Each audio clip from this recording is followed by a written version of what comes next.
Well, Nate, looks like we are just in time for a bus tour. Heyo! Hey, so here we are, hanging. Oh, I'm sorry. Allow myself to introduce myself. You like that? Oh yeah. I'm Alex Suarez. This is my good friend Nate Navarro, and we are currently hanging out in the bunk area, where we sleep and just hang out sometimes. We got party bunks on this tour. You can actually sit up in them and not hit your head. And it's crazy, but it's very close, you know? But you just, as long as you live on the edge, you can get down easier.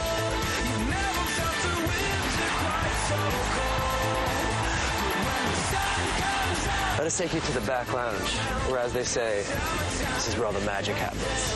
This is basically, you know, you can never have enough shoes on tour. So we just kind of put them all in one big thing. That's where we keep them off the floor. You want to hear me crack my toes? Can you bring the boom close to my toes? Did you get that? Ooh. How about that one? I know it's kind of gross feet, but for a guy, I think I have very pretty feet. Here is our wonderful back lounge. Got a couple 32 inches hanging on the wall, flat screen. Some Sonys. Not me. No big deal. You know, we got a little stereo system back here. Our little closet full of clothing, because that's what we put in there. This is my new clothing line. What? No big deal. It's called Overnight Sensation. Right, Victoria? Yeah. You were an overnight sensation, weren't you? This is probably one of the most impressive things. Here we go, the secret door. Behind door number 2, we have our lovely shower. Let me get the light for that. Oh, it is on.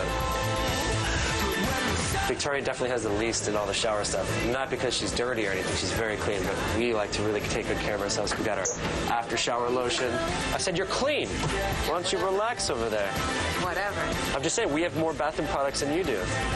And it's not that you're dirty, is what I was saying. I have 3 soaps and 2 different types of shampoo and conditioner. Then I was wrong. I fly away to space when I wear this. You have to sew it all the way up, and it's kind of a nightmare. But it's really awesome. Where's my drink tech?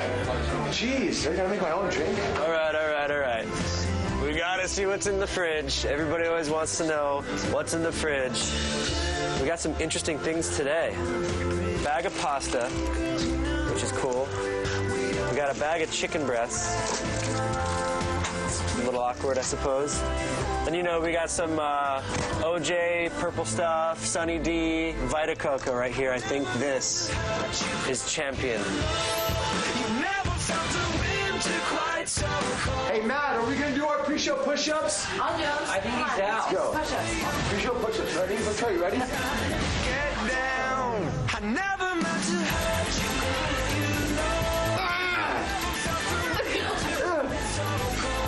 Come on, that's good. You're not even going anymore. You're just like, look, you see I am doing it.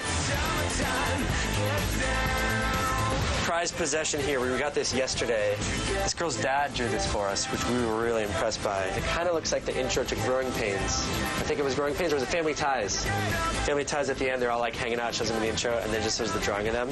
It looks almost exactly like that. We get a lot of cool fan art. And that pretty much does it. That's the whole bus, front to back, beginning to end. Thank you. We've had a pretty crazy bus story on this tour, right? Tell the story. You know, our bus broke down in the middle of nowhere, Texas, and we had to pull up a substitute bus with a driver we had never met before. He ended up on a 2-lane road, and there was a elevated railroad crossing, and me and everybody else in the bunk area woke up at 8:30 to a crunch screech. Thought we'd been in an accident. I ran up into the front lounge, and I look, and there's train tracks extending out of both sides, and he's high-sided, teeter-tottered on the railroad tracks. I gave him about 5 seconds to get unstuck before I couldn't stand it anymore. I had to run back, open the doors, and I said, I need everybody out of your bunks right now. We're getting off the bus. We're stuck on railroad tracks. And of course, everybody jumps out of their bunks in their underwears and nothing, just like, you know, hair all over the place, sleep in their eyes. They start running towards the bus, which actually makes it like teeter-totter a little bit more. It catches. We roll off the tracks. That was when the ding, ding, ding, ding, ding, ding, ding, ding, ding, ding gate started coming in behind us, and Alex Suarez looked out the window and said, "Oh, there's a train coming!" But there's a better part of the story, and I'm gonna have my friend Ryan Blacken tell us. Come on up, guys.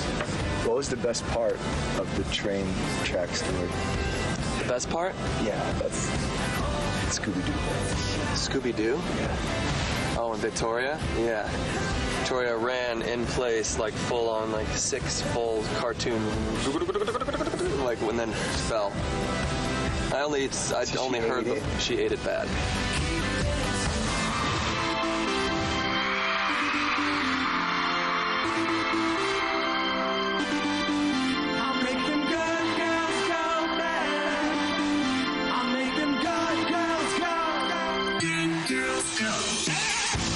This is how Victoria joined the band. We're like, we want a female guitar player. We had the rest of the band.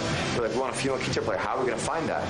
We're like, well, no one plays the guitar. We have a guitar, but we're just going to find a female keyboard player and just, you know, all you got to do is just take a keyboard and just put it like that, right? Sure. It took a little bit to get used to, right? How long did it take? Day. All honesty, you're not used to it still, right? Yeah. You hate it. Don't know. You hate I don't know it. how to play it. You hate that thing. Hate it. You hate it. Now I've embraced it. I have a love for it now. Victoria's father was in a band in the 60s called Peter and Gordon. Her dad was like Beatlesy, and her aunt dated Paul McCartney. I met a lot of like celebrity kids of celebrities, and like Victoria's very down to earth compared to those kids. Not to us, to us she's still like very snobby, but compared to those kids, she's very down to earth. My dad, you know, there was like music always around me, and I was in the studio all the time with my dad, but it was very kind of normal to me. It wasn't like, oh, I'm so high and mighty because I get to be around these people. Like, it's cool. What do you know, Victoria? Damn right. I'd be stupid to trust. Just one night, could it be so wrong? Make me wanna lose control. She's sunshine. I don't know anything about music before 1980. I don't know about the Beatles or anything, you know? So, like, to Victoria's dad, he's like, how can you not know the Beatles? I'm like, I don't know, sorry, sir. But Ryland is a huge Beatles fan and a huge fan of that whole era. And the first time, this is a great story. I've never seen Ryland get starstruck ever, but the first time he met Victoria's dad, he was so nervous. He goes, hi, Mr. Gordon. Nice to meet you, Mr. Gordon. Because her dad was in the band, Peter and Gordon, and Peter Asher, yeah, totally. I've never seen, and Ryland's usually like so smooth and like always quick on his feet, and he was just totally like Dumbfounded. And he writes me an email, and he's like, I suppose you wouldn't want me to call you Mr. Starship? And I was like, Peter, oh, I'm sorry. And he got away with the girls in the back. It's like too hot to dance. But she got away with the boys in the place. She don't like it, don't stand a chance. And he got away with the girls in the back. It's like too hot to dance. Good girls go back. Don't stand a chance. Good girls go. Good girls go back. Make some noise for my homegirls.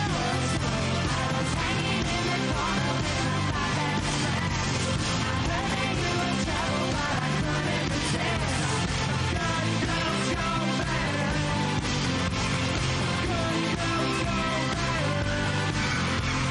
Good girls go back. Good girls go.